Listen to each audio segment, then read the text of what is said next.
Hola, buenas tardes. Vamos a comenzar nuestro tutorial, nuestro primer tutorial del año 2024. Soy la doctora Andrea Fiavane. Para los que no me conocen, soy la Past President de la Sociedad Médica.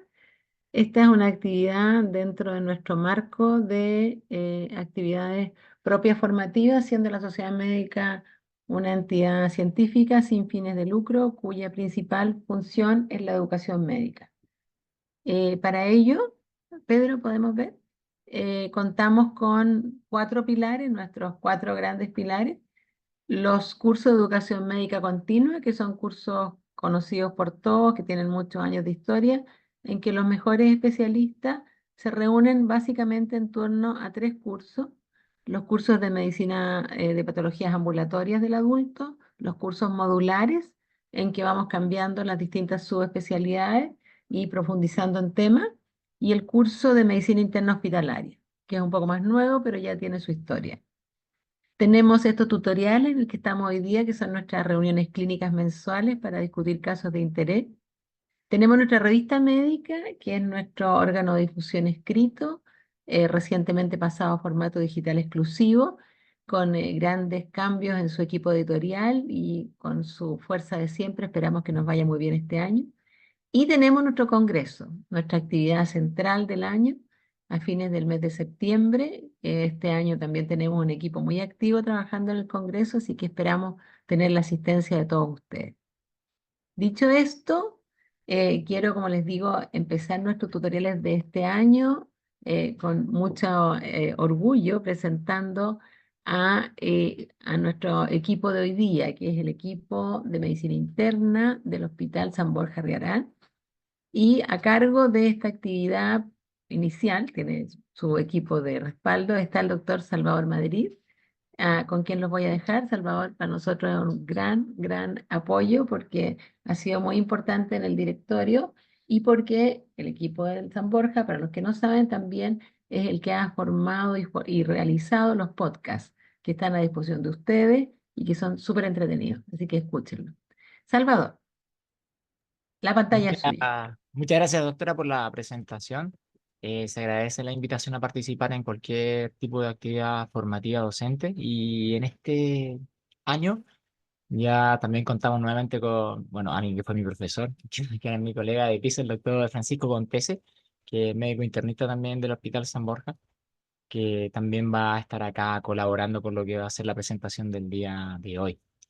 Y bueno, a modo de presentación también tenemos a la doctora Camila Allendez. Ella fue general de zona, actualmente es residente de la beca de medicina interna del Hospital San Borja, está cursando su 3er año, le queda muy poco, y se ofreció de manera voluntaria a presentar este entretenido caso. Así que los dejo con ella. Muchas gracias, doctora Friabane, doctor Madrid, doctor Contese. Em, Espero que a la gente que está escuchando y viendo que les guste este caso, que fue muy interesante en su momento en nuestro hospital. Así que no sé si el doctor Contese quiere decir algunas palabras y empezamos. Saludar nomás, agradecer también a la sociedad y a ti por presentar este caso y vamos directo a la cancha. Ya, entonces sin más preámbulo, voy a compartir para que ahí se ve, ¿sí? Ya. Entonces, nuestro caso está titulado Anasarca y trombocitopenia, abordaje diagnóstico y terapéutico. Aquí podemos ver también el podcast de nuestro hospital con casos muy entretenidos igual que este, así que empezamos. Entonces, ahí sí, ya. Entonces, la hoja de ruta principalmente es presentar el caso clínico, después tendremos espacio para preguntas del público, haremos una breve revisión bibliográfica sobre el tema y finalmente volvemos a abrir para leer sus preguntas y tratar de contestarlas. ¿Ya? Entonces, el caso parte así: era un paciente de sexo masculino de 40 años de edad que consulta por un cuadro de 2 semanas de evolución caracterizado por un dolor abdominal asociado a sensación febril, epistaxis y lesiones de aspecto purpúrico en el tronco y extremidades inferiores. Al interrogatorio dirigido refería una baja de peso no intencional en los últimos 3 meses asociada a anorexia y diaforesis nocturna. Dentro de la anamnesis remota, la verdad es que no había mayores antecedentes médicos ni de cirugías. El paciente era tabáquico, tenía antecedentes de un padre con cáncer de pulmón y estaba vacunado con la vacuna del COVID en ese momento. Dentro del examen físico, al ingreso, tenía los signos vitales normales. Dentro de lo pulmonar destacaba un murmullo pulmonar presente con matidez y vibraciones vocales disminuidas bivasales. En el abdomen destacaban equimosis periumbilicales, presentaba además sin signo de irritación peritoneal ni visceromegalias, pero además presentaba edema sacro y finalmente en las extremidades superiores e inferiores presentaba petequias y además tenía edema en las extremidades inferiores sin empastamiento ni dolor. Dentro de los exámenes de ingreso, si vemos el hemograma, lo que más llamaba la atención era una trombocitopenia severa de 12.000 con una VHS elevada, y dentro de los otros exámenes presentaba una ferritina más de 2.000 con una albúmina baja de 2,2 y una falla renal con una CREA de 1,57. Tampoco se conocía la función renal de base de este paciente. Y dentro de las pruebas hepáticas destacaba una alteración de estas con un patrón colestásico disociado. Dentro de la evolución, inicialmente se sospechó una colecistitis aguda, por lo que se le realizó un escáner de abdomen y pelvis al paciente, en donde lo que destacaba era una lesión de 6 centímetros en el segmento 8 del hígado, que parecía una hiperplasia nodular focal. Tenía adenopatías en el hilio hepático, epigástricas y periesofágicas de más o menos 17 milímetros, un quiste renal y también tenía esplenomegalia. Con todos estos hallazgos, el diagnóstico inicial que se planteó en ese momento era una trombocitopenia inmune. Sin embargo, como es llamativo como este momento inicial de diagnóstico, dado como sabemos la esplenomegalia no es una de las características de la trombocitopenia inmune.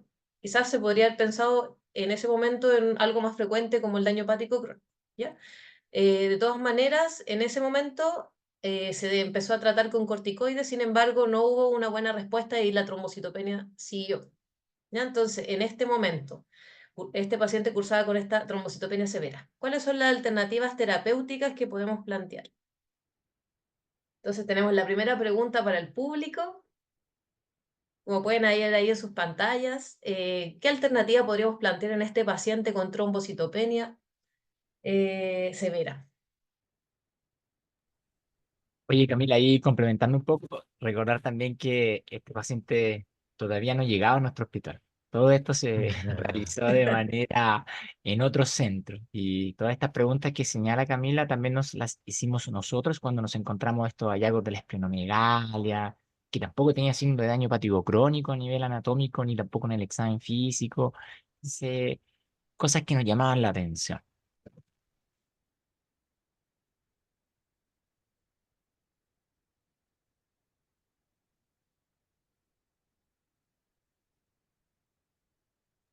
Veamos qué fue lo que respondió el público. Tenemos variables respuestas. La que más ganó fue inmunoglobulina. No sé qué opinan de eso. Igual Quizá, pelear la esplenectomía. sí. Bueno, en el fondo, primero, como comentaron ustedes, el diagnóstico de trombocitopenia inmune ahí quizás que, dada la severidad del cuadro, porque no había muchas otras alternativas que pensar, un poco se casaron con ese diagnóstico, pero claro, tenía otras características el paciente que quizás que salían de esto, como decía el doctor Madrid, la, la esplenomegalia, las adenopatías, eso hacía pensar que quizás había que traspasar un proceso diagnóstico antes de llegar al diagnóstico de trombocitopenia inmune.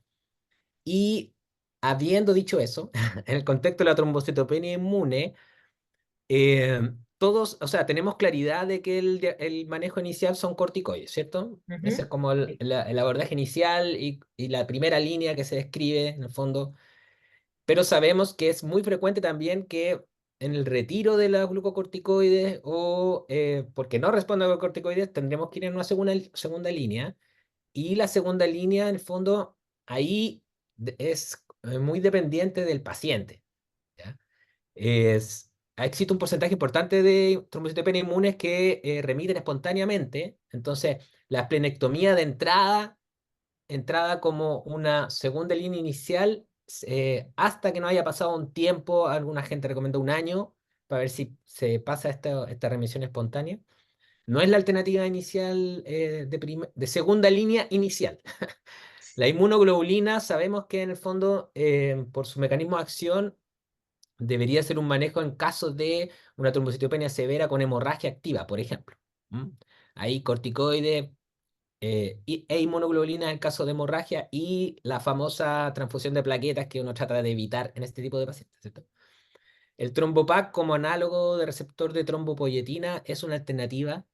Existe el trombopac, que es el que es bioral diario, y existe también otros que pueden ser subcutáneos semanales, pero hay un problema de costo y que en el fondo hay que seguir por un tiempo importante con el fármaco.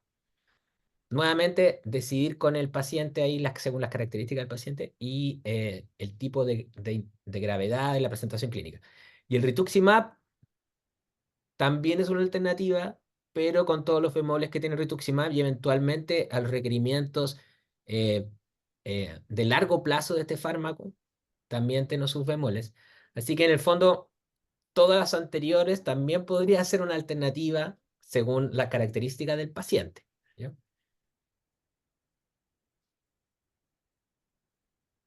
Y así que tal cual dice el doctor Contese, en realidad podríamos haber planteado cualquiera de estas alternativas en este contexto, ¿ya? Pero veamos entonces qué es lo que hicieron al atender a este paciente, ¿ya?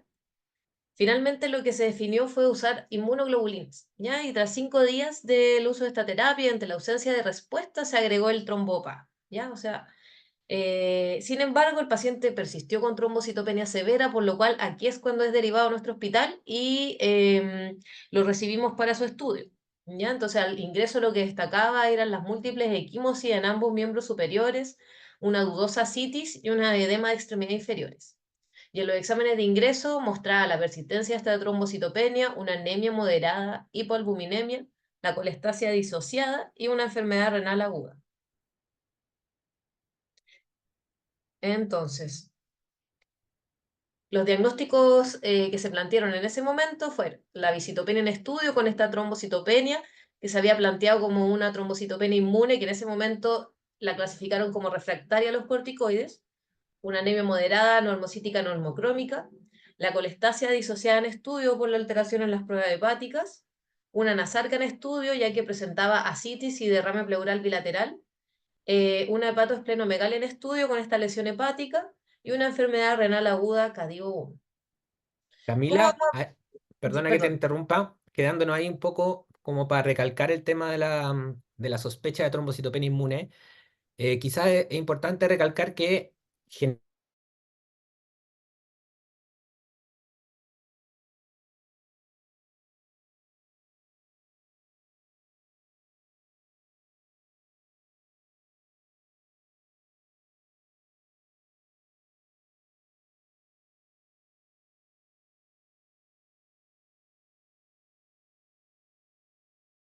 del paciente, colestasia disociada, anasarca, hepatosplenomegalia. Entonces, todo ese daño de órgano blanco asociado tiene que hacernos sospechar de que no nos podemos quedar tranquilos con el diagnóstico de una trombocitopenia inmune, tenemos que indagar más en el proceso de diagnóstico. Eso Eso, al nomás. final, a la hora de hacer el enfrentamiento de este caso, la idea de trabajar en base a los diagnósticos va a ser dilucidar si al final todo este cuadro tiene una sola explicación o al final hay diferentes causas que se dieron a mostrar al mismo tiempo, ¿ya? Entonces esa es como la idea de plantearlo en esta reunión para saber cómo vamos a enfrentar cada una de estas cosas que por sí solas dan para un solo podcast. O sea, un solo tutorial, ¿ya? Entonces aquí vamos a empezar de a poquito a ir trabajando por sistema y por síndromes para poder llegar a una respuesta, ¿ya? Entonces lo primero que vamos a hablar es sobre la nasarca que presentaba este paciente. Dentro de la nasarca tenemos que recordar que hay diferentes formas de dividirlo. o a la hora de estudiarlo. Dentro de ellas, principalmente, podemos separarlas según el grado de albúmina que tiene el paciente, si tiene hipoalbuminemia o no. En el caso inicial también, que no lo vamos a tocar en este momento, también no hay que olvidar que siempre hay que pensar en las causas cardiológicas y descartar una insuficiencia cardíaca. Pero en este momento, principalmente, tenemos que pensar sobre todo en las causas de hipoalbuminemia, como la que tenía este paciente, y lo abordamos según sistema, como son las causas hepáticas, nefrológicas, y otras más raras como la enteropatía perdedora de proteínas, u otras que también se pueden presentar como las causas de alteración de la permeabilidad vascular, como el síndrome de Clarkson, que es el epónimo de esta patología. ¿Ya?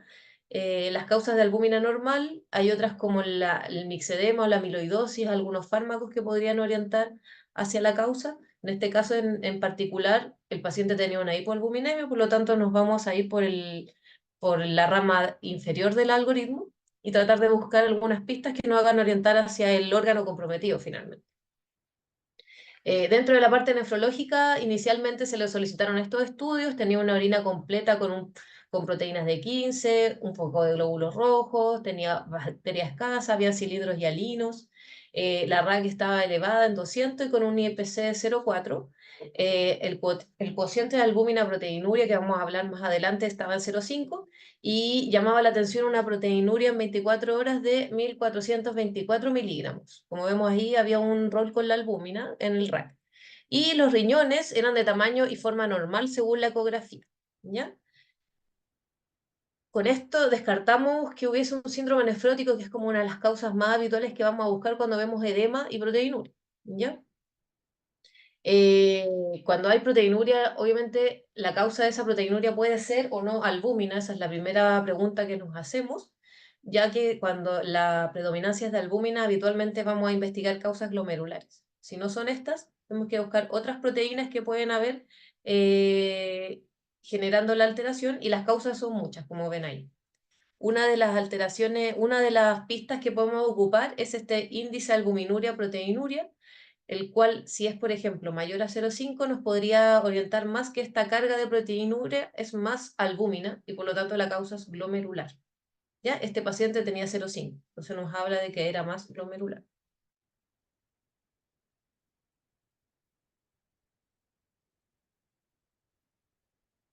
Según esto, entonces, no parecía que fuera tanto la causa nefrogénica la que estaba generando problemas. El paciente tenía riñones normales, una proteinuria que no era en rango nefrótico, la orina completa era más o menos, no tenía tanta cosa, entonces en general la causa nefrogénica como que perdía peso.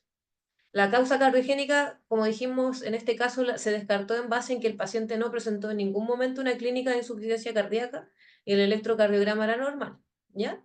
Y de ahí nos quedaba otra de las clásicas, que es la causa hepática, ¿ya? Y dentro de la causa hepática, primero había que ir a confirmar si estaba esta ascitis, que es lo que se hizo con una ecoscopia, ¿ya? En el caso de la ascitis, que ya se ha hablado anteriormente en otras sesiones, habitualmente lo que uno trata de saber es si esta ascitis es independiente o no de hipertensión portal.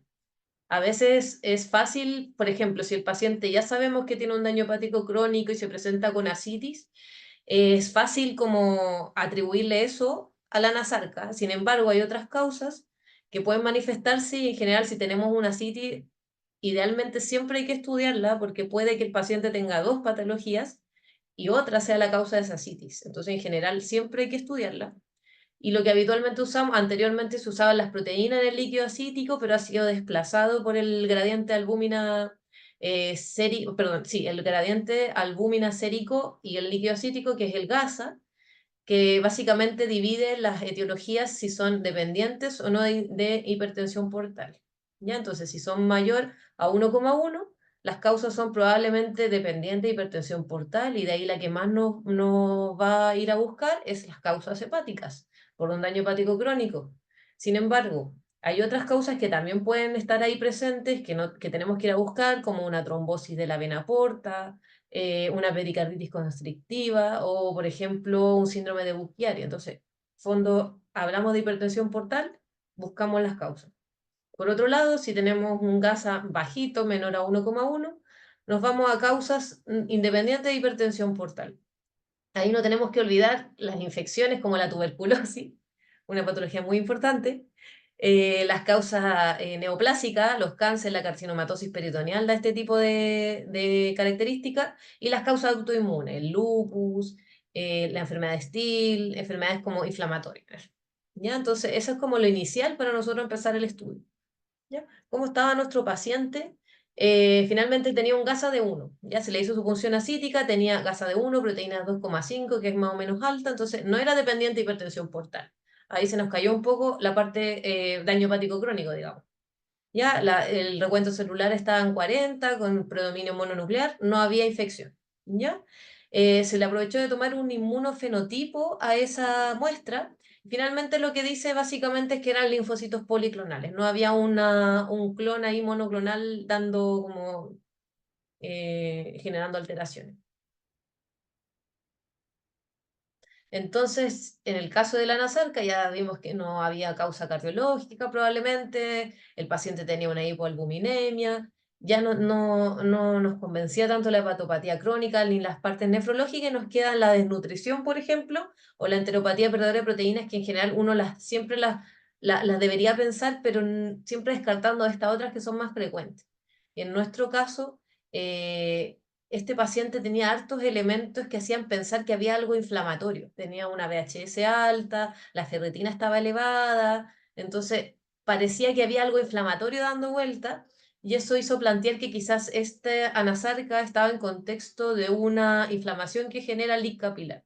¿Ya? Entonces, ese es como el rol que se le dio a esta anasarca y el tip. No sé si mis profesores, maestros quieren hacer algún comentario. Y ahí, Camila, bueno, lo del síndrome de Clarkson también, nuestra ignorancia también, yo al menos tampoco lo conocía por ese epónimo, y dentro de lo que son causas inflamatorias en donde hay una disfunción endotelial que provoca una extravasación en cuanto al contenido intravascular y genera esta nasarca, el doctor Clarkson en el 1960 describió los primeros casos en los cuales se observaba principalmente aquellos pacientes que cursaban con un edema generalizado y que estaban en el contexto de un cuadro inflamatorio subyacente.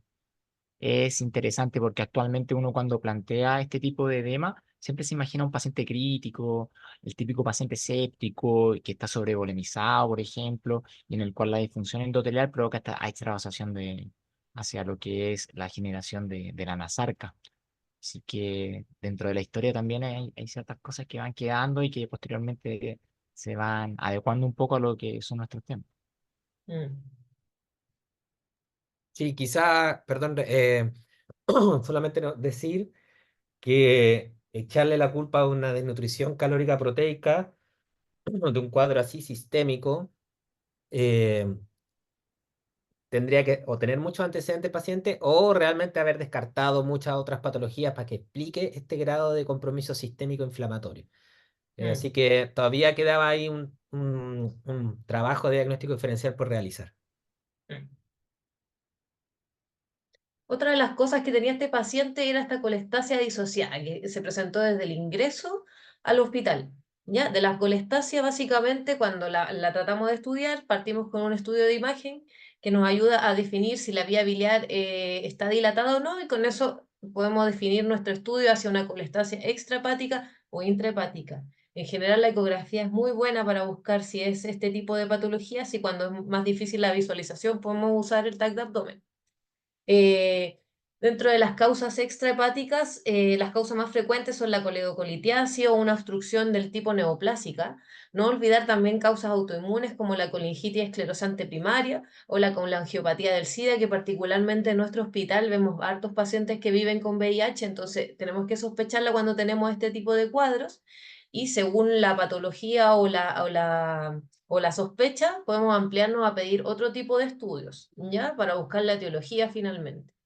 Después, si no tenemos dilatación de vía biliar, entonces vamos a pensar en una colestasia intrahepática, que en el fondo puede ser que esté la alteración dentro del parénquima hepático, que puede ser por cosas infiltrativas o por un defecto o hay una inflamación a nivel hepático o hay una compresión de los conductos biliares, o puede ser, por ejemplo, una enfermedad que genere daño hepático que se manifiesta con la colestasia, o algunos fármacos que también van a producir el patrón colestásico que usamos habitualmente y que pueden generar una alteración de la fosfatasa o la GGT muy elevada, y que finalmente es causa de un fármaco tan común, por ejemplo, como el amoxiclavulánico o los anticonvulsivantes, y que vamos a ver habitualmente que disminuye o cede al retirar este fármaco, pero que a veces puede incluso durar semanas o meses. Entonces ahí la anamnesis también nos va a ayudar a buscar estas causas frecuentes, ¿ya? Y en este monito que les ponemos acá, también en el fondo no olvidar que dependiendo de dónde es la alteración, que es lo que vemos inicialmente, es lo que nosotros podemos ir a buscar como causas, ¿ya? Entonces no olvidar las causas virales, las drogas, los fármacos, el alcohol, causas infiltrativas, que van a ser interesantes en este caso, causas inflamatorias de diferente índole o las neoplasias, ¿ya? ¿Cómo está? Camila, perdona que interrumpa, pero solamente en este cuadro que nos pareció súper interesante porque es como es como, va más allá de lo que clásicamente hemos aprendido. En el fondo aquí trata de ubicar anatómicamente el sitio según del daño hepático, como para entender un poco. Nunca olvidar la nutrición parenteral como causa, porque nosotros tenemos muchos pacientes con mucho catabolismo y que generalmente estamos pendientes del aporte nutricional, y la NUTPAR puede generar colestasia disociada. Entonces, tenerlo siempre ahí como presente en estos tipos de pacientes. Y también hemos aprendido del equipo, los equipos de nutriología, que en el fondo uno podría tratar de revertir esta situación al ciclar la NUTPAR para no dejarla en 24 horas, sino que, por ejemplo, dejarla nocturna, quizás aumentar la velocidad de infusión, pero dejar un tiempo sin NUTPAR para tratar de disminuir esta como sobrecarga hepática que en el fondo se manifiesta, ya sea como hipertrigliceridemia o con una colestasia disociada.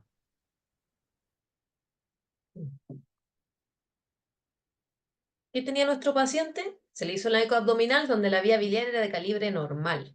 Tenía una esteatosis hepática difusa y una esplenomegalia leve. Eso era lo que se planteaba. Los anticuerpos antimitocondriales, antinucleares, los antimúsculos lisos estaban negativos, las serologías virales estaban negativas y lo único que destacaba era una IgG levemente elevada con un corte en 1600. Y eso era lo único que presentaba. Esta es la ecografía abdominal. Vemos cómo tenía este quiste hepático y el vaso que estaba levemente aumentado de tamaño, como habíamos visto desde el ingreso. Ante la ausencia de una etiología clara, ¿cuál es el mejor examen para evaluar una colestasia? Entonces ya hicimos los pasos iniciales. ¿Qué es lo que podemos nosotros pedir para poder evaluar de mejor manera? En este caso es la colangioresonancia, uno de los exámenes que más nos va a aportar información en determinar la etiología, en este caso. Y bueno, se le hizo a este paciente donde en realidad lo que demostraba era una vesícula sin cálculos, o sea, tenía una microlitiasis, unos barro biliar vesicular, el hígado se veía dentro de tamaño normal, con una leve mayor amplitud y una hipertrofia relativa del lóbulo caudado, que podría ser un signo inicial de daño hepático crónico, pero un daño de esa forma tan inicial no explicaría el cuadro clínico que tiene este paciente. Vemos que mostraba también la esplenomegalia, una moderada citis, y lo relevante es que nuevamente aparecen estas adenopatías en el líneo hepático que también se habían presentado en el primer escáner y que ya aquí uno ya no puede hacerse el desentendido con respecto a la adenopatía, ¿ya? Entonces, volviendo al tema inicial, el paciente se presentó con esta trombocitopenia severa. Como dijimos anteriormente, uno habitualmente para poder hablar del PTI trata de descartar todas las posibles causas antes de catalogarlo como tal.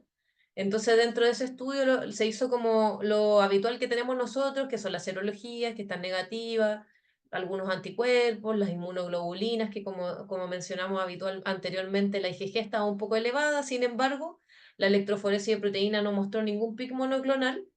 Por lo tanto, ¿cómo nosotros podríamos seguir estudiando a este paciente para poder confirmar que tenía un PTI finalmente? Entonces abro la pregunta al público: ¿qué es lo que podemos hacer para confirmar el diagnóstico del PTI? Podemos pedir anticuerpos antiplaquetarios, el estudio de la médula ósea, una citometría de flujo del aspirado medular o no existe un gold estándar. Ahí, ¿qué opinamos?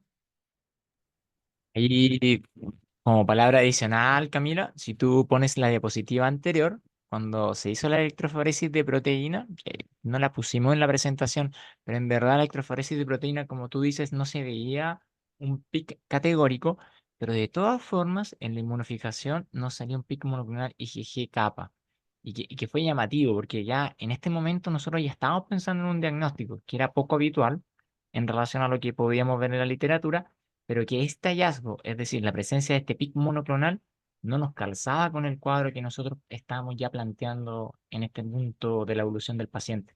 Y es por eso que lo repetimos, y al repetirlo salió negativo.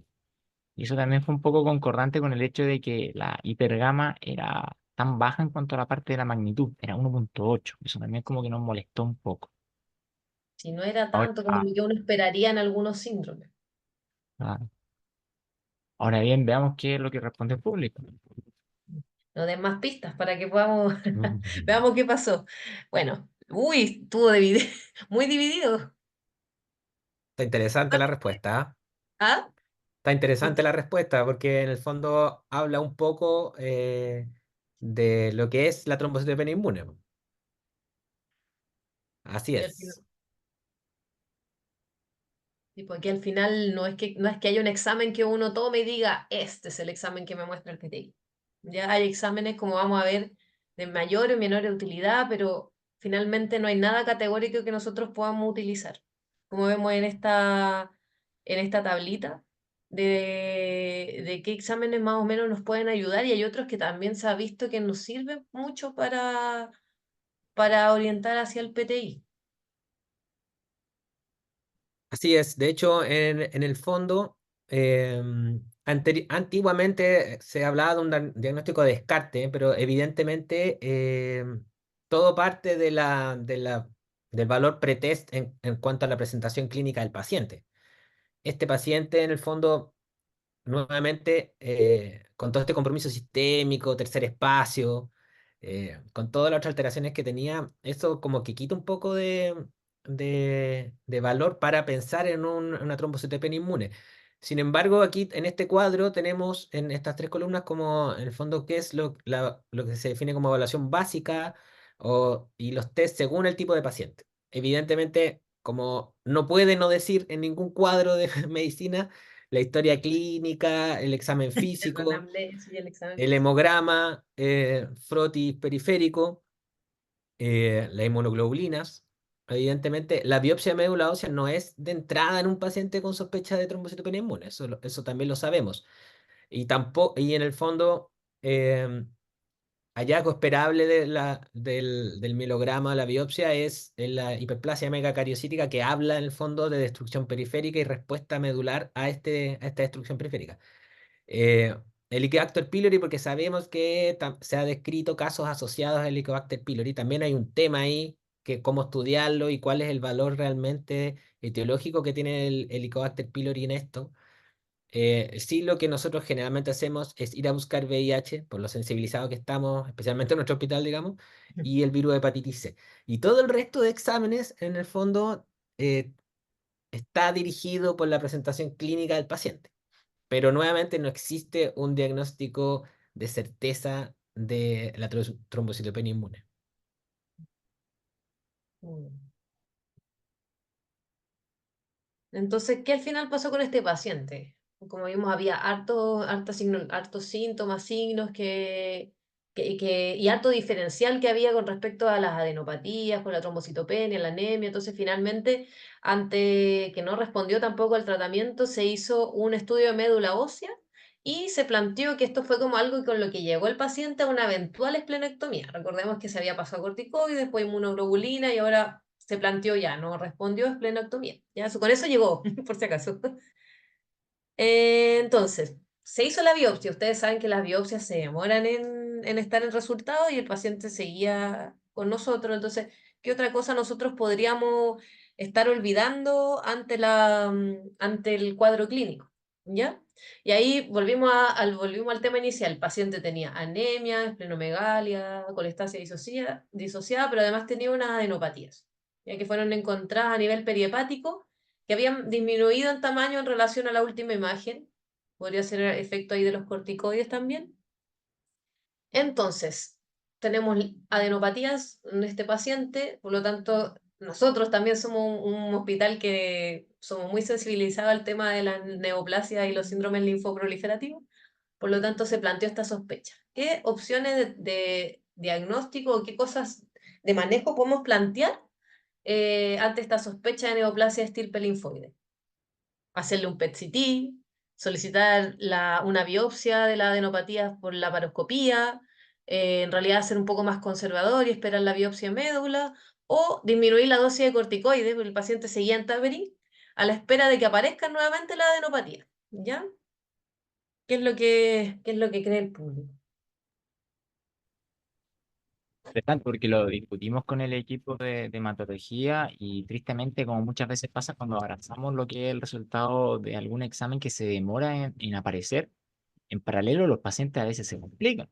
Y hay que recordar también que el contexto clínico del paciente era el de un síndrome consuntivo, en un paciente con trombocitopenia severa, que tuvimos que bajarlo incluso a lo que fue UPC, porque el paciente en algún momento sangró, se tuvo que manejar en cuanto a la parte de la trombocitopenia con lo que teníamos a mano. La nasarca empezó a tener conflicto en la parte ventilatoria con un factor restrictivo, hizo falla renal, empezó con oligoanuria. Tuvimos que empezar a hacerle paracentesis seriada, tratando de evacuar un poco el líquido que se volvía a reproducir. Entonces, siempre que llegamos en un punto en el cual no tenemos una certeza diagnóstica, tenemos que tratar de siempre tratar de avanzar en cuanto a escenarios hipotéticos y tratar de hacer todo en paralelo, de tal forma de que no nos quedemos sin pacientes antes de llegar al diagnóstico. Exacto. Sí, sí, quizá ahí complementar que cuando uno espera muchas respuestas de un examen, a veces no te la da y en el fondo ante esa incertidumbre de esperar en la respuesta en un examen, es mejor, como dice el doctor Madrid, en el fondo ir avanzando paralelamente para no quedarse en nada, digamos.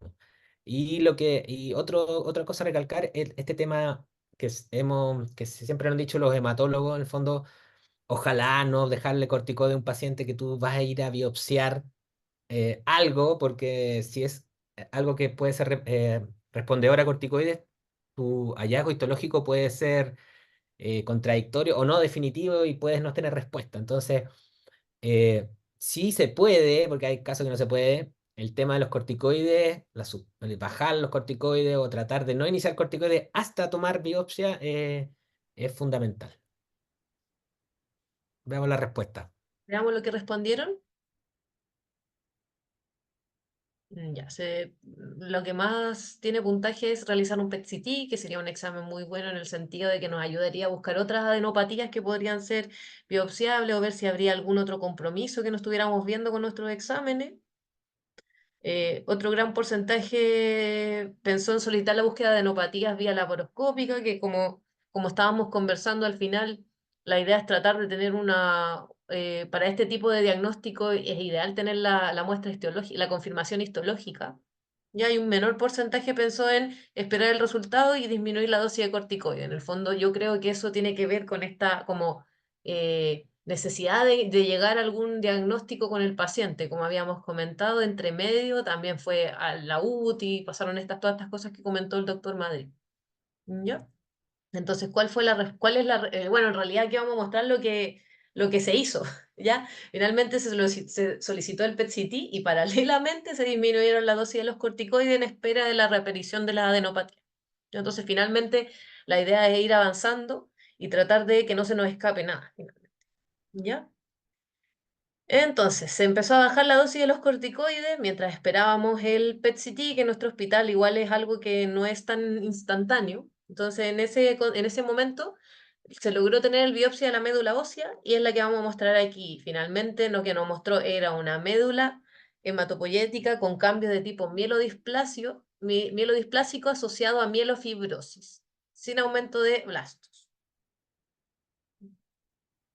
Entonces aquí todavía tenemos todavía nos falta un poco para saber por qué entonces estaba todo el cuadro. ¿Ya? No nos dio la respuesta quizás la que queríamos, que era como tratar de unificar todos los diagnósticos, pero sí teníamos algunos hallazgos de algunas patologías con las cuales nos podríamos como orientar.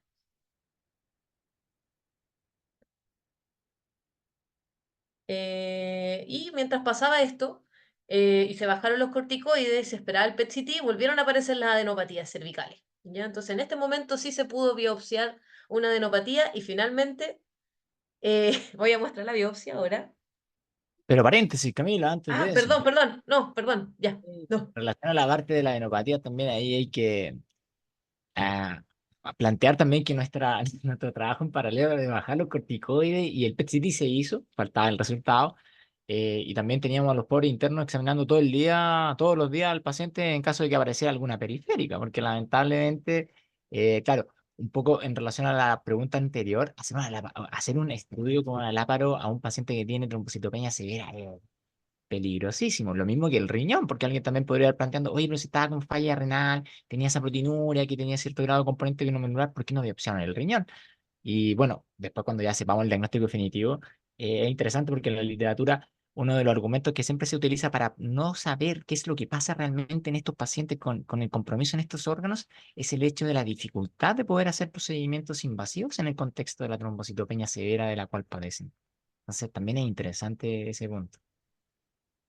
Sí, quizá para ponerle más, más ingrediente al asunto, aparte de la trombocitopenia, el paciente estaba con una citis y una sarca, entonces desde el punto de vista laparoscópico quirúrgico también era un problema hacerle un procedimiento a un paciente que eventualmente iba a entrar y ibas a tener que drenar todo y era una citis que se reproducía, reproducía, reproducía.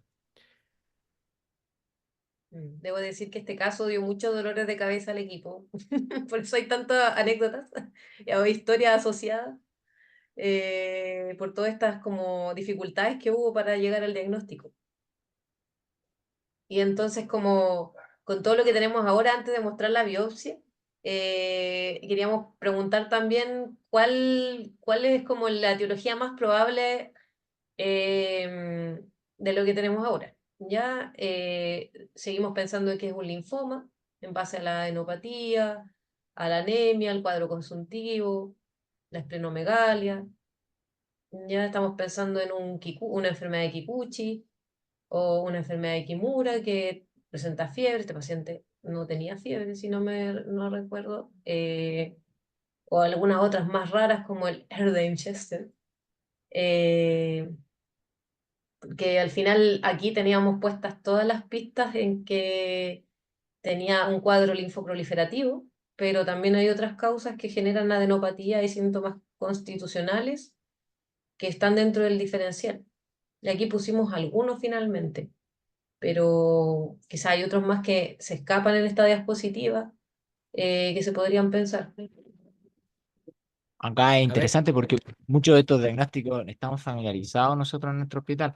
Acá empezaron a correr la apuesta de que esto iba a ser un linfoma. Sí, sí, sí, era lo que todos, yo creo, la mayoría creíamos en relación a la etiología. Y el resto de los otros diagnósticos, pucha, hay una de esas enfermedades que casi no existe, que es un Erdheim-Chester, que en verdad hay muy pocos casos descritos en la literatura. Y nosotros tuvimos también la suerte o mala suerte, no sé cómo decirlo de tener un paciente que tuvo esta enfermedad el año pasado también. Hemos tenido la particularidad de poder ver pacientes con este tipo de enfermedades que son bastante extrañas. Y en cuanto a lo de la fiebre que dice la Camila, el paciente siempre refiere una sensación febril que solamente en un par de ocasiones pudimos objetivar. 37,9, 38, lo máximo que llegó a tener, pero fue bastante intermitente, no fue algo que predominara en su cuadro. sí, quizá ahí, mientras la gente está votando ahí en las alternativas que creen, evidentemente, dada la prevalencia y también como centro de derivación hematológico, el linfoma hasta que no se demuestre lo contrario. Eh, y quizás nomás referirnos que en el fondo la biopsia de médula ósea en un linfoma no Hodgkin es parte de más de la tipificación que para el diagnóstico, ¿ya? Y cuando sospechar en el fondo linfomas, adenopatías, y cuando hay citopenias, quizás ahí pensar que pueda tener compromiso de médula ósea. o un proceso linfoproliferativo autoinmune, que a veces lo hemos visto también en nuestro hospital como alteraciones autoinmunes secundarias a un linfoproliferativo. Evidentemente lo más frecuente, el Kikuchi y el Kimura, obviamente, por el nombre y por lo que está escrito en la literatura, son patologías más de gente asiática, pacientes más jóvenes. El Kikuchi como diagnóstico como linfadenopatías cervicales, sensibles, eh, con diagnóstico diferencial con el lupus, está como por ese lado. Kimura también son enfermedades raras y el Erdheim-Chester como una histiocytosis dentro de las histiocytosis que ya son raras, la histiocytosis con compromiso de huesos largos, que es con lo que tú dices, Salvador, de este paciente famoso que conocimos en nuestro hospital. Mm. Al final esta pregunta la colocamos también porque a la hora de ya buscar otras causas, al final igual con las pistas de la anamnesis o de los exámenes, podemos ir orientar hacia alguna u otra también, de estas como más raras, como son la adenopatía, si tiene síntomas constitucionales, como son los exámenes de laboratorio, con eso podemos como tirar hacia un otro lado. La histología aquí también va a ser esencial. Entonces, ¿qué es lo que postuló el público? ¿Podemos ver la respuesta? Ya, mire, hay un 31% que pensó en el linfoma, y como dijimos, sí, es lo más frecuente, es lo que tenemos que ir a descartar, entonces es como una de las opciones que todavía podían ser, ¿ya? Y o otro porcentaje más o menos similar pensó que podía ser ninguna, en verdad hay infinidad de causas también que quedan fuera de las alternativas que podrían ser. Entonces, finalmente, aquí, ya para ir terminando nuestro caso, no era ninguna de estas. Y aquí está la biopsia de la adenopatía cervical, que lo que nos mostró fue un hallazgo histológico compatible con una enfermedad de Castleman de un subtipo mixto. Y ahí finalmente al equipo que vio al paciente todo calzó, todo era totalmente claro cuando salió esta biopsia. Y finalmente el diagnóstico que se configuró fue un síndrome de Tafro, que es una variante de la enfermedad multicéntrica de Castleman idiopática. Ese será el nombre con el que nos quedamos finalmente. Entonces, vamos a hablar de qué es el TAFRO finalmente, porque es una patología rara, que después que escuchemos lo que les voy a presentar va a empezar a tomar sentido lo que tenía el paciente y que finalmente llegamos con la histología. ¿Ya? Entonces, a modo de introducción, es una enfermedad del Castleman que comprende un grupo de trastornos que comparten al final unas características que son histopatológicas típicas de esta enfermedad, pero que pueden tener una amplia gama de etiologías, diferentes presentaciones clínicas y por lo tanto el tratamiento también puede ser diverso. En la clínica, una de las cosas llamativas que tiene son las adenopatías, principalmente, y según la localización y el número, las podemos separar en Castleman unicéntrica, que es cuando hay un grupo de ganglio o un ganglio comprometido, o multicéntrica, cuando son varias localizaciones. ¿Ya? Como ven en el cuadrito, en general las etiologías, en el caso de las multicéntricas, que es las que vamos a hablar ahora, principalmente en la etiología, hay que ir a buscar la relación con el virus herpes 8 que se ha visto en este tipo de patologías y cuando no está presente, uno habla de una multicéntrica idiopática. Y ahí hay otro tipo de manifestaciones y la histopatología es diversa como se ve ahí y cada una de sus histologías podría orientar hacia una enfermedad unicéntrica o multicéntrica. Es una enfermedad rara, ya puede afectar tanto a niños como a adultos y finalmente no hay datos en Chile sobre el Castleman y menos aún sobre el Tafro, que es una variante de la forma multicéntrica, que en general se acerca a la cuarta década de la vida y que en el caso de la multicéntrica, que es la que vamos a hablar ahora, es más de predominio masculino alrededor de los 60 años. ¿Ya? Enfermedad rara. Y que finalmente este síndrome al final es un acrónimo de una presentación que es una variante que se agrupa, según algunos investigadores, lo agrupan como dentro de la enfermedad multicéntrica idiopática, que sería finalmente cuando se presenta trombocitopenia, anasarca, fiebre, fibrosis reticular de la médula o compromiso renal y la organomegalia. ¿Ya? Y al final la fisiopatología detrás de este cuadro es un síndrome con inflamación que va a generar liberación de citoquina, que principalmente y característicamente en este caso es la trombocitopenia y la anasarca. Cuando nosotros hablamos del Castleman multicéntrico, en general como que la clínica igual es variable, pueden ser cuadros leves, o en el caso de la asociada TAFRO, pueden ser síntomas que son de diversa gravedad y habitualmente los pacientes que tienen esta variante, que la otra se llama no especificada, pueden presentar síntomas consuntivos, la anasarca, la hepatomegalia, la fiebre, pueden presentar estos síndromes con sangrado o falla renal aguda y finalmente lo que pasa es que puede haber un rápido deterioro hacia falla multiorgánica y el paciente fallecer de este compromiso inflamatorio que presenta. ¿Ya? Y dentro del laboratorio, al final vamos a ver una respuesta con respecto a la inflamación, que va a ser esta anemia, la trombocitopenia, la PCR y la VHS van a estar elevadas, y vamos a tener en este caso una hipogamaglobulinemia. Si uno revisa el tema como Castleman en sí, la variante multicéntrica en general se asocia a hipergamaglobulinemia, en este caso lo que se ha descrito más, que igual son pocos casos, es la hipogamaglobulinemia, y además concomitantemente vamos a encontrar la falla renal y una alteración de la fosfatasa y la GGT. Entonces, todos estos síntomas, como vemos, o sea, todos estos hallazgos son los que se encontraron en este paciente. Y por eso se pensó que tenía este síndrome. Existen criterios diagnósticos para poder categorizarlo, los cuales tenemos que tener estos hallazgos histopatológicos compatibles en un linfonodo y tiene que tener, o sea, tiene que ser negativo para el virus herpes 8. No lo dije antes, pero en la biopsia también se hizo la prueba y era negativo para el virus herpes 8. También estas patologías también se pueden ver en el VIH, también pueden tener asociación, ¿ya? Y vamos a tener criterios mayores y menores que también tienen que ser encontrados para hacer el diagnóstico, como la trombocitopenia, como criterio mayor la anasarca, la fiebre, la organomegalia y la ausencia de la hipergamaglobulinemia, que todo esto es lo que calzaba con nuestro paciente, y otros criterios menores como la falla renal o la alteración del perfil hepático. ¿Qué tenía el paciente del caso clínico? Tenía su biopsia de adenopatía y la médula ósea que eran compatibles, contaba con los criterios mayores, tenía más de 3, tenía trombocitopenia, anemia, anasarca, tenía fiebre, tenía la PCR elevada y había una organomegalia y unas adenopatías. Y dentro de los criterios menores también los cumplía. Entonces, al final, con la biopsia, se permitió categorizar después al paciente con base en su clínica en un síndrome de TAF.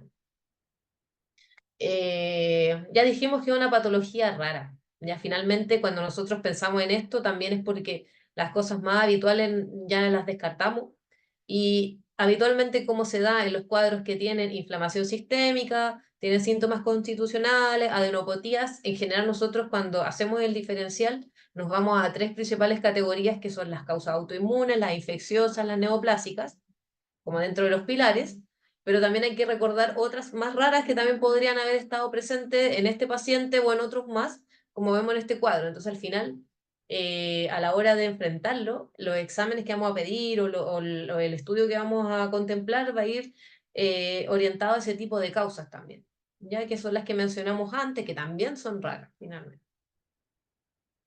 Y finalmente, con respecto al tratamiento, tampoco hay mucho estudio.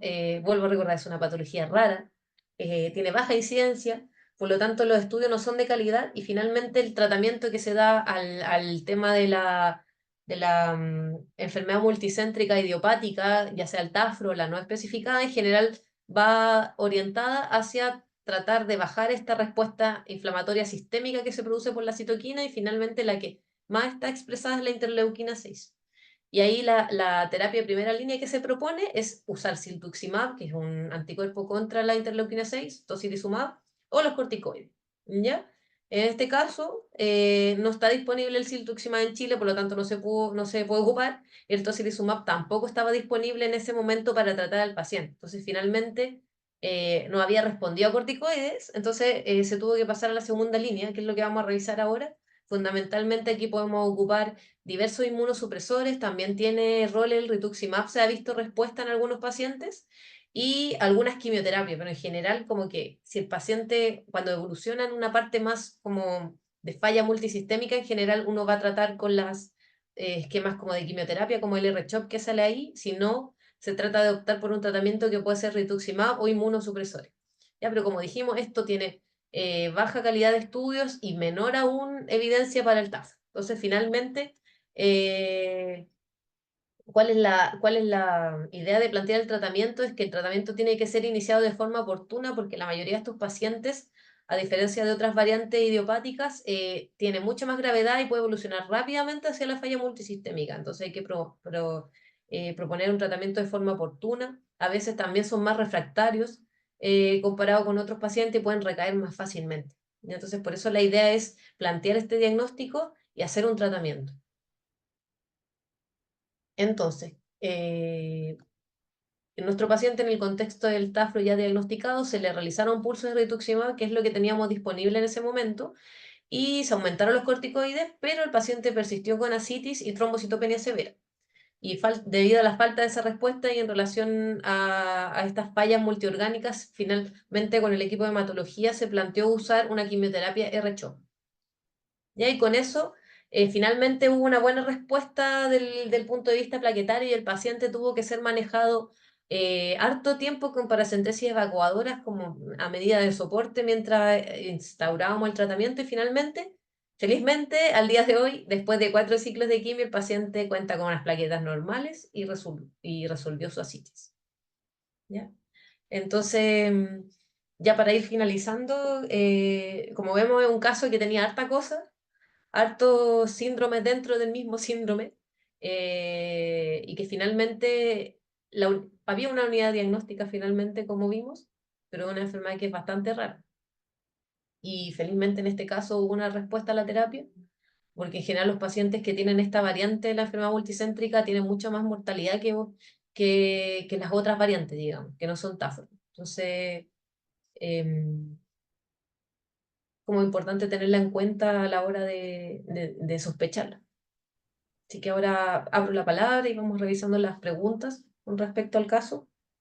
Mientras esperamos las preguntas por el chat, quiero felicitar a la doctora Allende por la presentación. Es un caso bastante difícil y también, bueno, en esta situación es interesante cómo muchas veces algunos sesgos cognitivos que podemos tener nos pueden orientar o desorientar en cuanto a la parte etiológica. A mí me tocó ver este paciente y justo me había tocado para el Congreso de Medicina en la Sociedad Médica de Santiago el año pasado revisar y evaluar un caso que era del Hospital del Salvador, si no mal recuerdo, y era un tafro. Y en ese momento cuando me tocó revisar el caso de los colegas, eh, de verdad me llamó la atención la patología. Y coincidentemente, semanas después, justo aparece este paciente. Entonces, bueno, yo no soy creyente, pero sí noté que lo vi casi como una señal, sobre todo cuando apareció la biopsia de médula ósea con la fibrosis. Eso fue como algo que empujó mucho a que este diagnóstico empezara a levantar un poco más de vuelo. Y como moraleja también, porque a veces uno podría resumir todo esto en biopsia. Y no siempre es así, porque uno lo que tiene que tratar de hacer es construir el diagnóstico y posteriormente ir a hablar con los anatopatólogos, que muchas veces los médicos creemos que los anatopatólogos y los radiólogos son casi magos que buscan signos patognomónicos de enfermedades y no es así, ellos son muy buenos en el diagnóstico diferencial, pero uno tiene que ir a presentarle al paciente, tiene que decirle, oye, ¿sabes qué?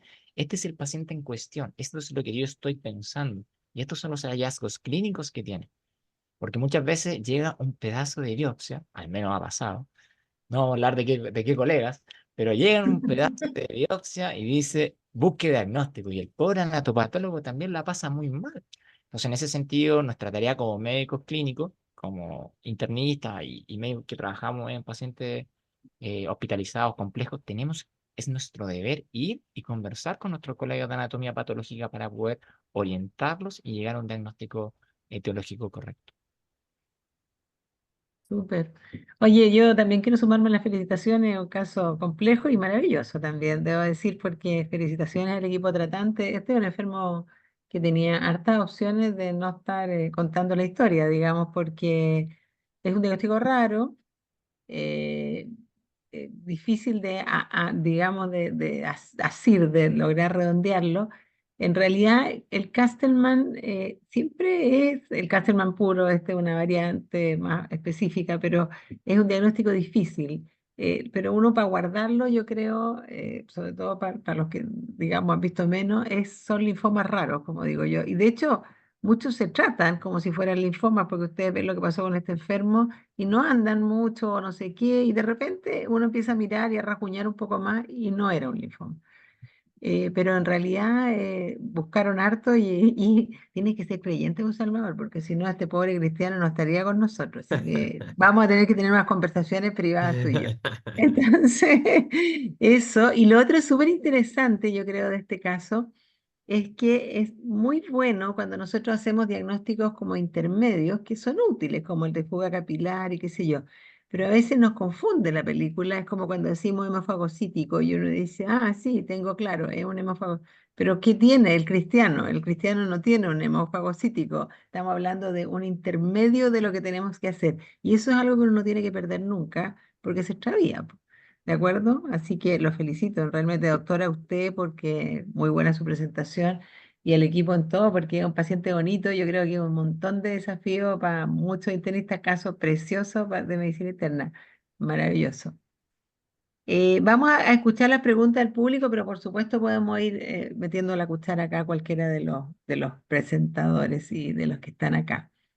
Eh, Preguntan si es la esplenomegalia la organomegalia más frecuente del TAFRO. Doctora, usted que revisó el tema. Mm, la verdad es que hay muy pocos casos descritos, entonces en realidad uno podría decir si es la más frecuente, pero el número de pacientes, el número de N de esos estudios es muy bajo. Entonces, quizás todavía falta diagnosticar más para poder darle peso a alguna otra. Pero lo que se describe en general la poca literatura que pudimos encontrar es que en realidad es hepatoesplenomegalia. No hay como uno por sobre otro, por lo menos lo que han descrito. Y Salvador, tú que viste el caso del Salvador, del Hospital Salvador, ¿era con esplenomegalia o con Uf, visceromegalia? es que ese caso estaba muy complejo porque el paciente no solamente tenía todos estos hallazgos, sino que también tenía un daño hepático crónico y tenía una Ah, insuficiencia cardíaca. Entonces, no. era bastante más complejo el caso. Ahora bien, en relación a lo que es la parte del Castleman, nosotros hicimos una pequeña revisión en nuestro hospital, una casuística con 5 pacientes que hemos tenido con Castleman durante los últimos 4 años. Y en relación a la parte, esto es obviamente con y sin Tafro, porque Tafro tenemos uno solo. Y de estos 5 pacientes que teníamos, el 100% presentaba adenopatías, 3 de los pacientes presentaban esplenomegalia, uno hepatomegalia. Por ende, en ese sentido, al menos en cuanto a lo que nosotros hemos visto en nuestra experiencia local, que obviamente es muy escasa, acotada, predomina más un poco la esplenomegalia. Sí, súper interesante. Hay varias cosas entretenidas en lo que presentaron que podemos ir conversando. Acá le hacen otra pregunta. Si se usa el inmunofenotipo para el diagnóstico de Castleman o solo mediante la biopsia. Mm. En este caso, la citometría fue negativa por problemas de sensibilidad, dado la muestra de líquido acítico. Esa es una pregunta. Mm. Al menos lo que aparece en la literatura, el diagnóstico tiene que ser con biopsia. Es decir, nosotros cuando pinchamos esa citis, insisto, estábamos abrazando el diagnóstico del linfoma. Y cosas que no han pasado otras veces también, porque pese a que no hubiese salido sugerente de linfoma, tampoco podríamos haberle partido quimioterapia, que son temas que hemos conversado con los hematólogos locales y ellos siempre nos han dicho que para poder diagnosticar el linfoma necesitamos una biopsia. Entonces, un inmunofenotipo nos puede orientar, pero para poder hacer el diagnóstico como tal, para partir la parte de tratamiento, necesitamos una biopsia. Y Entonces, el inmunofenotipo, algunos como investigadores que han estudiado del Castleman como que lo describen a partir de los hallazgos histológicos. Entonces, Claro. al final, los hallazgos histológicos son los característicos y esos hallazgos se pueden ver en diferentes patologías o en diferentes cuadros. Claro, y eso es exactamente el detalle, gran detalle que plantean los doctores respecto a cómo tú orientas realmente al patólogo, porque es verdad, uno puede decir, ah, no, el patólogo se equivocó porque el diagnóstico es histológico y no lo vio o lo vio.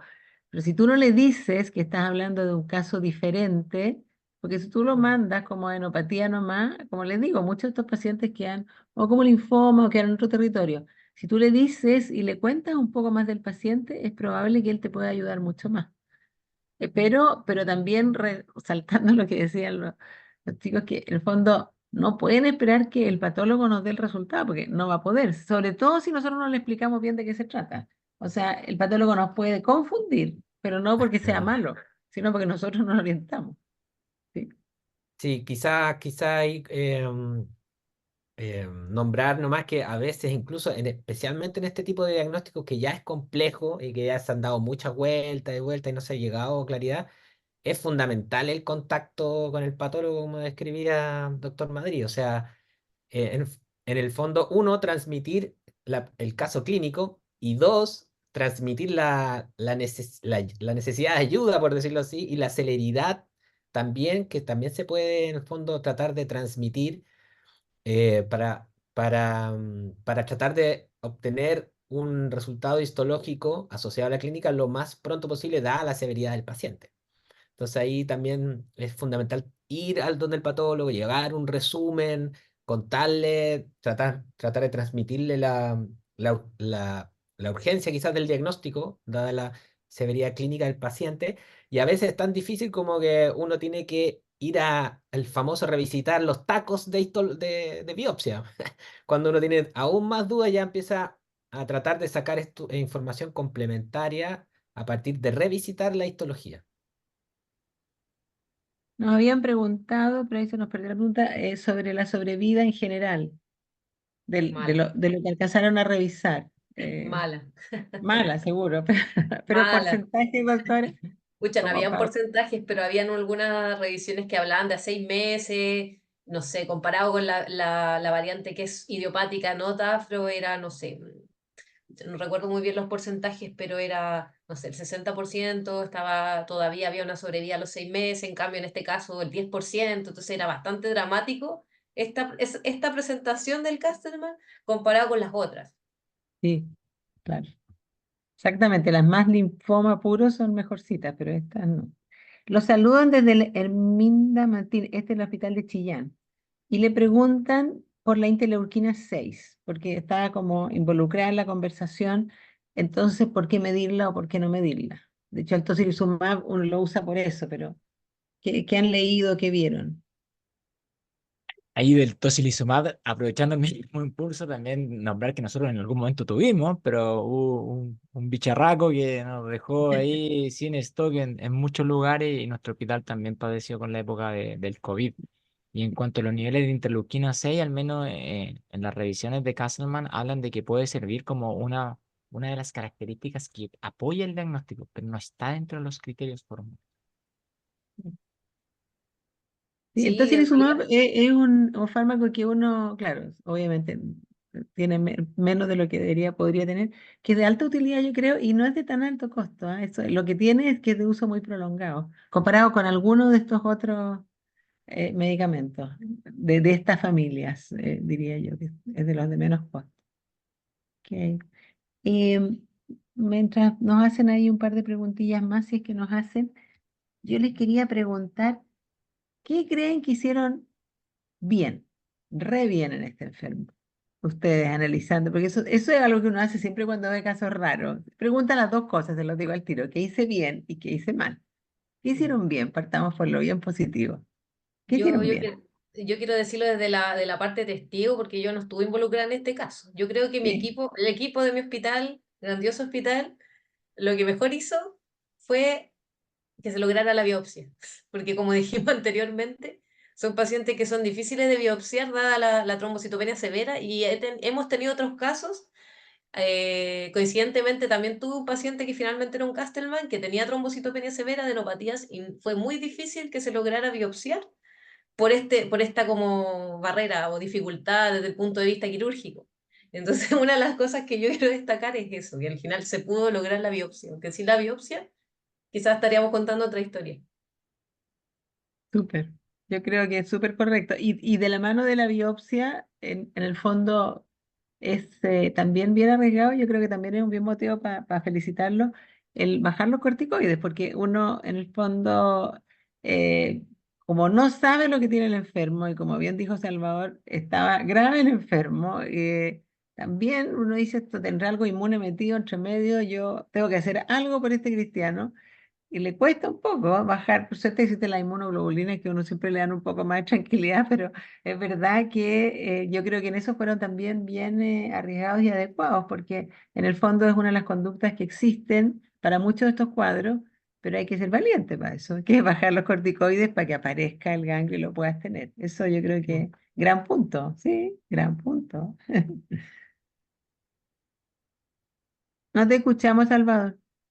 Bueno, ahora sí, yo creo que de las cosas también buenas quizás fue el hecho de que nos pusimos a revisar porque las adenopatías, cuando nos llegó el paciente era como un PTI refractario, ese era como el diagnóstico y casi que ya vamos por la esplenectomía. Entonces, algunas de las cosas habían quedado ahí un poco en el aire o simplemente lo típico que pasa muchas veces, que cuando los resúmenes de traslado, hospitalizaciones prolongadas, se empieza a perder la información y pudimos pesquisar de que el paciente tenía adenopatía, porque era algo que, claro, acá la Camila lo destacó en cuanto a la imagen que rescatamos que se había hecho en el extrasistema, pero no estaba dentro de los diagnósticos cuando llegó, era algo que había pasado como sin pena ni gloria. Y de las cosas malas, bueno, hay algo que tenemos que luchar siempre, que es la parte de la falta de recursos, que muchas cosas que pudiesen ser, fluir de manera más rápida en el sistema público, usted doctora también trabaja en el Barro Luco, sabe cómo es la realidad, a veces se nos pone muy cuesta arriba lo que es el trabajo de sala porque no contamos con los recursos. Y da pena porque a veces son pacientes que uno piensa que si estuviesen en un lugar con recursos económicos se podría llegar de manera más fácil y más rápida a los diagnósticos. Hay que Sí, agradecer eso, sí, que nuestro paciente no falleció y logramos sí. darle tratamiento. Sí, yo súper de acuerdo, Salvador, pero tú sabes que yo soy defensora ultranza de nuestro servicio público, porque yo creo que tiene dos dones importantes. Uno es que como esto es como todo en la vida, cuando te fallan algunas cosas tienes que estrujar más las que tienes. Entonces nosotros estrujamos a nuestros equipos para que piensen muchísimo y busquen muchísimo y pregunten entre ellos. Y eso es un desafío que no tiene probablemente la otra medicina, sin desmerecer a nadie, digamos, porque es mucho de trabajo en equipo y eso es súper bueno, que un poco lo que ustedes conversaban, que los hematólogos querían el ganglio y entonces, ¿me entienden? Entonces, esa cosa yo creo que es muy dinámica. Y lo otro que yo estoy de acuerdo que hay cosas que uno dice, pucha, deberíamos tener esto, tener un poco más de disponibilidad de algo, pero a veces nos confunde el exceso, porque Mm. también cuando tú te fijas, pides un montón de exámenes y te empieza a ir de las ramas y en este mismo enfermo, por ejemplo, se te pueden olvidar los ganglios. ¿Te fijas o no? Y pierdes el punto más importante. O sea, yo estoy de acuerdo que tenemos que tener una base, pero yo creo que en general los hospitales grandes por lo menos tienen una base bastante sólida como para poder resolver sus dudas grandes. Pero, eh, pero hay que tener ojo también cuando tú recibes un paciente, de repente el electrosistema tiene una cantidad de exámenes que queda claro que era un buceo extraño, digamos, porque no entendís para dónde iba el buceo. Y eso te confunde a veces, lejos de ayudarte, ¿verdad? Totalmente de acuerdo, doctora. Es difícil a veces el equilibrio. A nosotros nos han Sí, pues, llegado pacientes, resumen de traslado que dicen, ya, paciente en estudio por pancitopenia, se pide PET-CT. Y uno queda claro, como, exacto. a ver, Mira, ¿qué todo el pasó rato estuve acá? pensando en el PET-CT, que creo que es un súper examen, pero es confundente a morir. Y de hecho, de nuevo, nosotros no tenemos PET, lo pedimos afuera. Y cuando hemos, por lo mismo, y eso te crea un problema, que por ejemplo no tenemos con los patólogos ni con los radiólogos, como uno no puede ir a hablar con ellos. Tú te imaginas para qué sirve el examen, pero no lo tenéis tan claro porque uno no hace el examen. Entonces, cuando hemos tenido pacientes más raros, hemos llamado a esta gente y ahí nos aclara el naipe y en realidad nosotros le estamos pidiendo el examen, algo que el examen no te da. Y eso te pasa cuando, entonces por eso digo, cuando uno pide afuera, tú me dices, por eso me dice, doctora, hay que pedir cosas, algunas que faltan, sí, está bien, pero cuando hay que pedirla, hay que saber qué le vamos a pedir. Y ahí es Mm. bueno, yo creo, sentarse y llamar por teléfono hoy día, que los teléfonos son una maravilla, hablar con el operador para que te oriente, porque si no uno se pierde. Mm. ¿Entiendes? Eso te pasa con los exámenes que nosotros no manejamos mucho. Eso pasa harto. Mm. No sé. Francisco, ¿quiere decir algo? Sé que el jerarca ahí en... No, no, no. No, yo creo que la fortaleza, digamos, del sistema público en general es esta conversación, digamos. Y en el fondo es un lujo tener un equipo tratante de 8 a 5 de la tarde en la sala todo el día. Eso probablemente no sé si se dé tan frecuentemente en el sistema privado, digamos. Es una fortaleza y la otra fortaleza es como la interacción académica. Todo eso es la gran fortaleza del sistema público y es un lujo. Tanto así como para en el fondo llegar a un diagnóstico así de fino. Porque detrás de este diagnóstico hay un proceso cognitivo de tratar de encontrar una unidad diagnóstica a partir de todas estas cosas que tenía el paciente. Y en el fondo hay mucha cabeza detrás de todo esto. Y eso probablemente es la gran fortaleza detrás del sistema público y los hospitales clínicos en general. Sí, mira, Simón de la Maza le hace una pregunta sobre el tiempo, que eso yo también tenía esa duda. Entre que lo recibieron ustedes, ¿no? Porque lo otro no se pueden hacer cargo ustedes, chiquillos, así que todo lo vamos a decir de que lo recibieron ustedes, hasta que logramos llegar al Tafro. ¿Cuánto rato pasó? Doctor ¿Aprox, Manuel. Camila? ¿Ah? Me gustaría decir 2 días, pero no, Yo mira, vi la Podemos epicrisis. mentir, podemos no, mentir.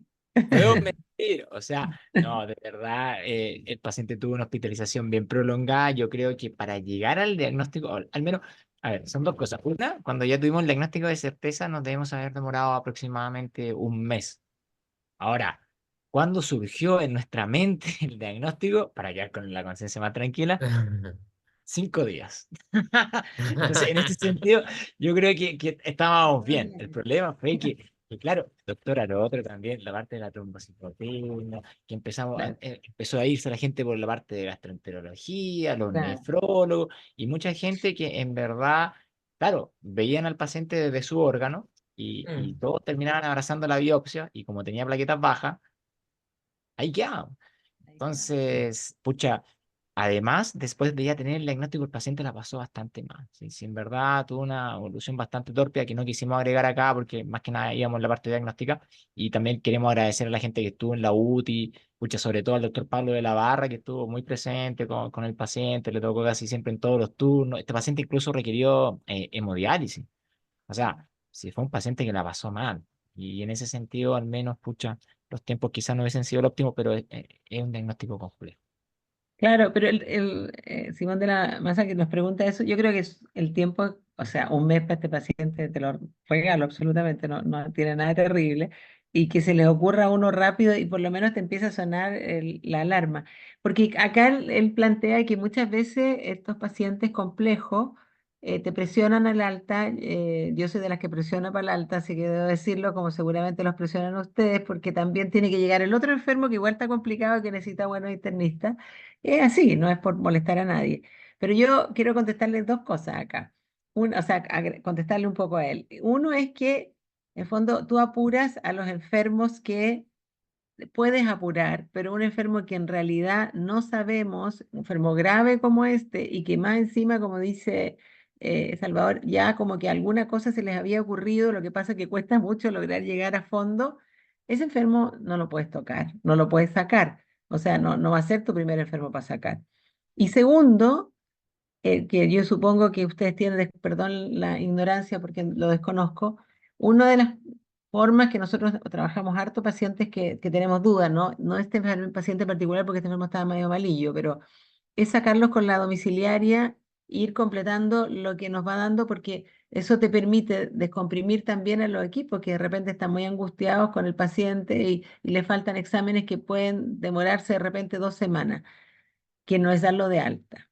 Y eso es algo que es súper importante que todo el mundo tenga claro. Cuando tú lo sacas a domiciliaria, tú lo pasas a otro servicio, no lo das de alta. Tú sigues con el enfermo atrás. Para que las domiciliarias funcionen bien, necesita el respaldo de los equipos tratantes, si no, no funciona. Pero eso es, o sea, yo estoy de acuerdo, creo que en este caso los tiempos tienen que ser grandes porque estamos hablando de puras patologías raras, de la letra chica de la más chica, entonces no, Sí. no puede ser Sí, algo que vayas a saber a la semana. quizá recalcar, doctora, que ahí usted nombró algo fundamental, que en el fondo el desarrollo de los sistemas, de los servicios de medicina interna altamente demandados desde el punto de vista asistencial, el OSDOM, la hospitalización domiciliaria, es donde tiene que estar el desarrollo y donde debe ir el soporte, digamos, de los pacientes que están en espera, o de procedimientos, de exámenes, o de terapias que en el fondo no necesitas estar intrahospitalario, sino que en el recinto en sí, sino que hacer un seguimiento y avanzar terapias, exámenes en forma no ambulatoria, sino que domiciliaria, y evidentemente con un buen desarrollo de domiciliaria y con el link en caso de que el paciente necesite volver al hospital. Es todo Claro. un área de desarrollo que en pediatría está bastante desarrollado, y creo yo que en medicina interna, en medicina de adultos, falta todavía ahí apuntalar. Sí, pero yo creo que, como decía Salvador, así como hay drogas que perdimos o dejamos de tener por el COVID, de los aprendizajes de la pandemia, por lo menos yo les puedo hablar de mi hospital. Nosotros tuvimos un desarrollo, una cosa que nosotros teníamos en la cabeza hace mucho tiempo y no logramos dar el salto por razones obvias. Tuvimos que desarrollarlo nomás. Y creo que vamos caminando varios servicios. Hay gente, la gente del Sótero, hay gente que tiene harta experiencia en DOMI. Y creo que para los internistas es un tremendo aporte, que hay que considerarlo súper bien. Oye, bueno, pucha, para variar siempre nos ponemos a conversar y estamos muy entretenidos, pero no podemos seguir aprovechándonos de este brillante equipo. Yo les agradezco una vez más, lo pasé bomba, extraordinario el caso, todos aprendimos mucho. No se nos va a olvidar, acá Salvador, no se nos olvida nunca más, igual como cuando tú recibiste el primer caso, y muchas gracias, chicos, de verdad. No sé si quieren decir algo. Muchas gracias, Ay, doctor, por la invitación, y también quería abrir la invitación a lo que va a ser el Congreso, que en este año lo va a organizar el equipo del JR en Viña del Mar. Están todos invitados. Además, que doctor que va a recibir el premio como maestro de la medicina interna, así que también para que vayan a verlo sí. área. Y además también que han invitado los cursos modulares, de los cuales el doctor Contese, la doctora Jimena González somos los coordinadores, están todos invitados. Y por último, el podcast, que también vamos por nuestra segunda temporada y también lo vamos a liberar pronto, pronto, pronto. Sí, pues. Y al próximo tutorial, que no se les vaya a olvidar. Eso, ya. Muy bien, buenas noches, que estén súper. Muchos Buenas cariños. noches, gracias a todos. Chao.